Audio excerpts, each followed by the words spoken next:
I went to Texas A&M for my undergraduate, and I have a bachelor's in science. Then I went to UT for my master's degree in public policy. And it's sort of, my parents started me out in pre-med. They just told me, hey, you go be a doctor, go be a doctor. And I said, okay. I mean, I was good in biology, not so good in math, but okay. I was good in chemistry. So they said I was going to do pre-med. I was in genetics. And I realized I can't stand it. No interest. No interest. I cannot, and also most importantly, I cannot stand the sight of blood. I cut my finger, almost passed out. Okay? So I wasn't sure what I wanted to do. I worked after undergrad, and I met people who were in the public policy program. And I was really interested because I sat down with them for hours and discussing environmental policy, foreign affairs, talking about China, talking about Taiwan, talking about everything. And they could just talk and they would talk circles around me. And I was like, that's what I want. I want to change the world, just like they're going to do. And when I did the master's degree, I realized that every major change in America has come from lawyers. You know, it's hard. Sometimes people talk about it. But if you talk about racial justice, talk about civil rights, talk about women's right to vote, all these things started with a lawsuit. And the court, you have a lawyer who broke an old law, and then the government had to come in and fix it and replace it. And so that's what I want to do. Is that if I want to change the world, I want to become a lawyer. And so I went to law school, became a prosecutor in the DA's office for 3 years, and then while I was in the DA's office, my position opened up. And it was a position I had wanted for a long time. In fact, the previous state rep there, you know, I have known him for a long time. He even offered me a job, and I would always ask him, hey, if you run for Congress, I'll help you. Is it time for retirement yet? So, but I was very fortunate. This came along at the right time, right place, and I ran for this position, and it was a very, very hard fight because it's a seat that many other people wanted. Originally, at first, I started out with 7 people wanted this position, and then it went down to 5, and then it went down to 4, and then between the 4 of us, we fought over it, and it became just me in the Democratic primary. Then had general elections. So in 2012, I filed to run for office, got engaged to my now wife, ran a primary election, ran a primary runoff election, then got married, and then had a general election, and then announced my son will be born. So never to be repeated again. But anyways, I'm very proud to be Asian American. But that has not always been true. When I was little, when I was the age of some of the children who got awards just now, I was very confused. In fact, sometimes I was very embarrassed to be Chinese. I listen to music. I watch movies. There are no Asians. I look in leadership, public office. There are no Asians. So I grew up not understanding myself and not understanding how to be proud of being Asian.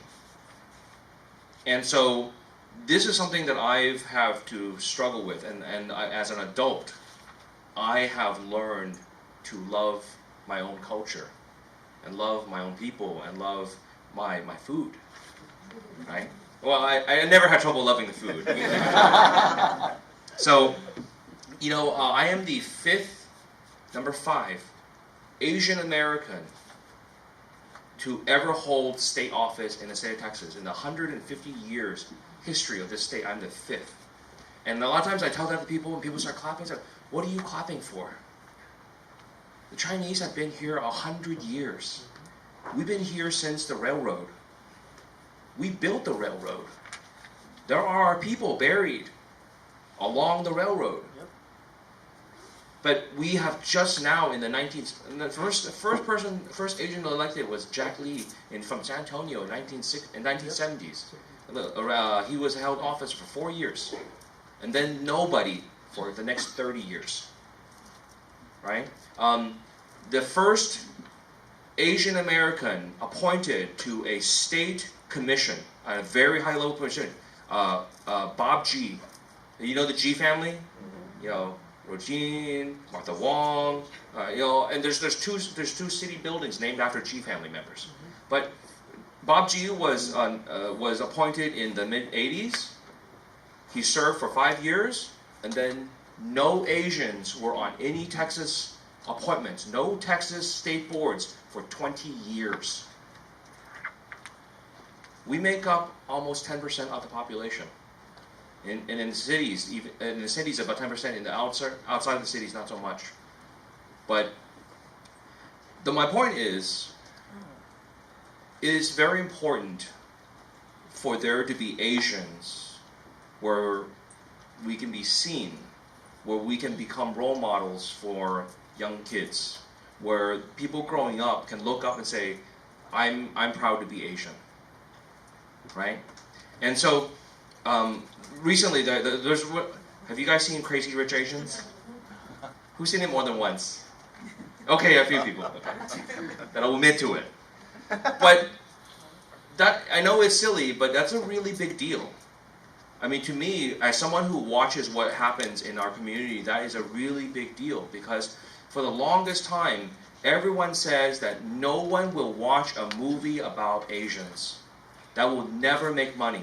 No one will go see it. No one is interested. And not only do we prove them wrong, but now our culture, our people, one of the important things that the movie also did is it says that, hey, Asian women are strong women. They're not some quiet little mouse that just are here to serve you. And then Asian men can be masculine and sexy, right? Right. And these are breaking stereotypes, and this is really important for our community. But just as that movie helped change people's minds about common perceptions of Asian Americans, we need more Asian leaders in office. Because one of the biggest problems with the Asian community and for young professionals is the idea that Asians are not good leaders. I have heard this over and over again.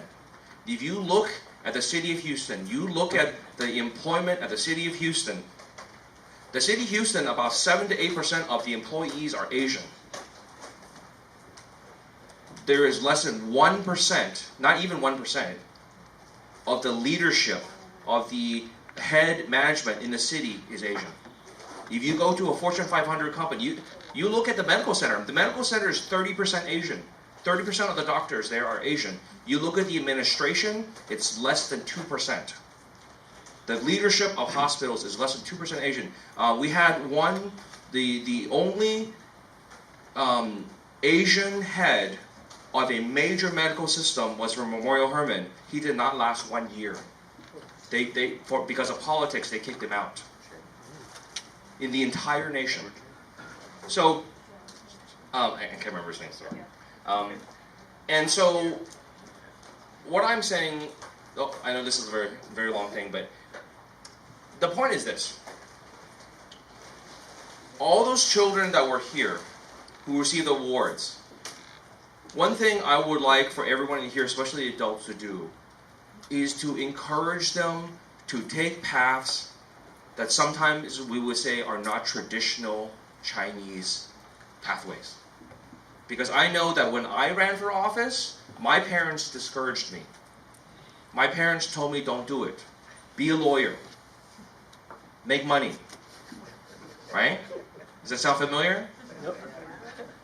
But if I did not do that, if I did not run, if I did not say I would choose service over money, then I would not be here at this moment. I would not be talking to you about this issue. Just as I've talked about this issue many, many times before with other Asian groups. So Well, I think one very important thing is if you have a child who says, I think I want to be a lawyer. I think I want to run for office. I think I want to be in politics. Don't discourage them. Encourage them to fulfill their dreams. There's ways to be proud of your children other than measuring how much money they have to pay the government at the end of the year in April, right? There's more to life than money. I know they'll kill me. There is more to life than money. And I think for the sake of our community, we need young people who are willing to go out and run for office and sacrifice. So I will try to be here as long as I can, but I need someone to replace me when I'm ready to go.